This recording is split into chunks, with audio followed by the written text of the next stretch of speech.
मेरे YouTube channel math solution में आपका स्वागत है। यदि आपने अभी तक चैनल को सब्सक्राइब नहीं किया है तो प्लीज़ चैनल को सब्सक्राइब कर बेल आइकन का बटन जरूर प्रेस कर लें, जिससे कि गणित के किसी भी प्रश्न पर बनने वाली वीडियो अपलोड होते ही नोटिफिकेशन के द्वारा आप तक शीघ्र पहुँच जाए। प्रश्नावली 12.2 में प्रश्न संख्या 4 है। एक त्रिभुज और एक समांतर चतुर्भुज का एक ही आधार है, अर्थात दोनों का आधार समान है और क्षेत्रफल भी एक ही है। दोनों का क्षेत्रफल भी बराबर है। यदि त्रिभुज की भुजाएं 26 सेंटीमीटर, 28 सेंटीमीटर और 30 सेंटीमीटर हैं तथा समांतर चतुर्भुज 28 सेंटीमीटर के आधार पर स्थित है तो उसकी संगत ऊंचाई ज्ञात कीजिए। तो देखिए, त्रिभुज का क्षेत्रफल हम निकाल सकते हैं, क्योंकि तीनों भुजाएं हमें पता हैं तो हीरोन सूत्र से इस त्रिभुज का क्षेत्रफल निकाल सकते हैं। और त्रिभुज का क्षेत्रफल कहा है कि समांतर चतुर्भुज के क्षेत्रफल के ही बराबर है और समांतर चतुर्भुज का आधार दिया हुआ है। समांतर चतुर्भुज का क्षेत्रफल होता है आधार गुणा संगत ऊंचाई। तो उस सूत्र का इस्तेमाल करते हुए समांतर चतुर्भुज की संगत ऊंचाई को हम ज्ञात कर पाएंगे। तो हमें क्या करना चाहिए? सबसे पहले हमें त्रिभुज जिसकी भुजाएं 26, 28 और 30 सेंटीमीटर हैं, इसका क्षेत्रफल निकालना चाहिए।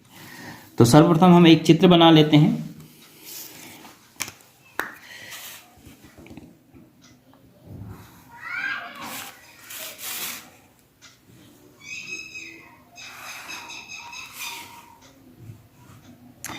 एक त्रिभुज है और एक समांतर चतुर्भुज है।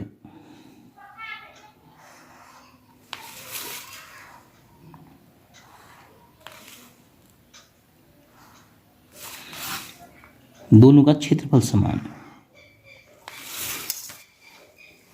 त्रिभुज की भुजाएं हैं 26 सेंटीमीटर, 28 सेंटीमीटर, 30 सेंटीमीटर और समांतर चतुर्भुज का आधार है 28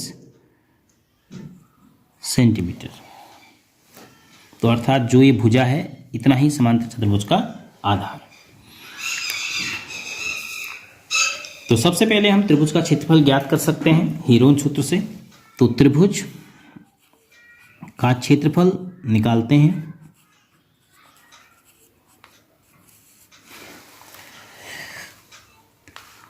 तो त्रिभुज का क्षेत्रफल निकालने के लिए हमें क्या चाहिए? S बराबर A धन B धन C बट्टे 2। A है 26, 26 के बाद B है 28, C है 30 बट्टे 2। तो देखो तीनों 90 के आसपास हैं। 30, 2 कम 4 कम, तो कुल मिलाकर 90 में 6 कम। कैसे? देखो कैलकुलेशन के तरीके हैं। 30, 30 दूनी 60, 30 तिया 90। यहाँ 2 कम है, यहाँ 4 कम है, तो टोटल मिला के 6 कम हो गया। तो 6 कम मतलब 84 हो गया। 90 से 6 कम बट्टे 2 कितना हो गया? 42 सेंटीमीटर। तो अब त्रिभुज का क्षेत्रफल का हीरोन सूत्र लगाकर त्रिभुज का क्षेत्रफल पता चल जाएगा। तो त्रिभुज का क्षेत्रफल बराबर होता है हीरोन फॉर्मूले से S minus A, S minus B, S minus C। 42 में से 26 घटाएंगे,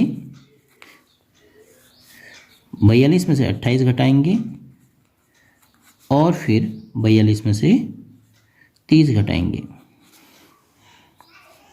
42 में से 26 घटाएंगे तो 12 इधर है और 4 बार 4 16 हो गया। और इधर 42 से 28 घटाएंगे तो 2 2 14 हो गया। और फिर 42 से 30 घटाएंगे तो 12 हो गया।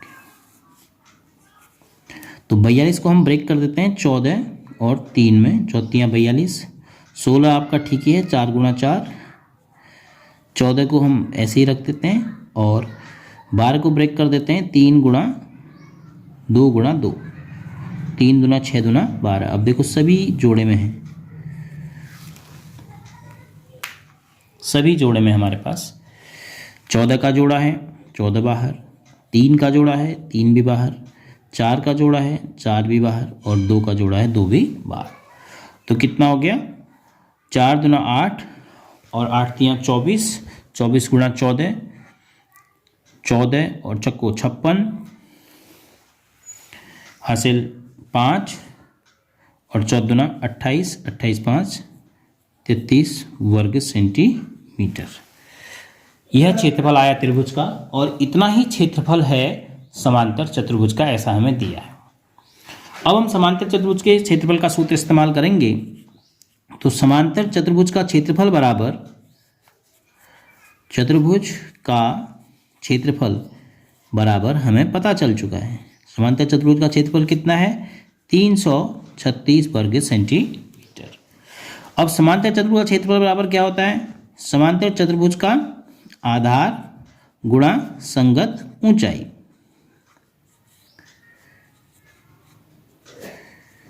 तो बराबर 336। आधार हमें पता है 28, गुणा संगत ऊंचाई को हम h मान लेते हैं, बराबर 336। तो h का मान निकल आएगा, क्योंकि 28 का पक्षांतर हो गए 336 में 28 का भाग जाएगा। तो 7 से कैंसिल हो जा रहा है, 7 चक्को 28, 7 अट्ठे 56, और 7 चक्को h बराबर 4 से 48 में 12 चक्को 48। तो समांतर चतुर्भुज की जो संगत ऊंचाई होगी वह होगी 12 सेंटीमीटर।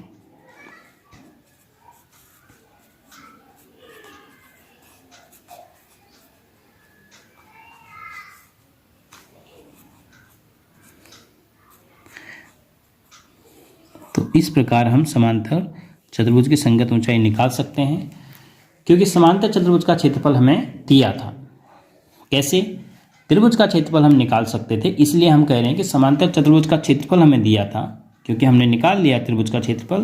तो समांतर चतुर्भुज का क्षेत्रफल देने पर, आधार देने पर हम दूसरी चीज़ संगत ऊंचाई आसानी से ज्ञात कर सकते हैं। तो इस प्रकार प्रश्न संख्या 4 को हम हल करेंगे। किसी प्रकार की समस्या है तो आप अपने प्रश्न को पूछ सकते हैं व्हाट्सएप के द्वारा, यूट्यूब चैनल के कमेंट बॉक्स में जाके कमेंट के द्वारा। आपकी हर शंका का समाधान किया जाएगा।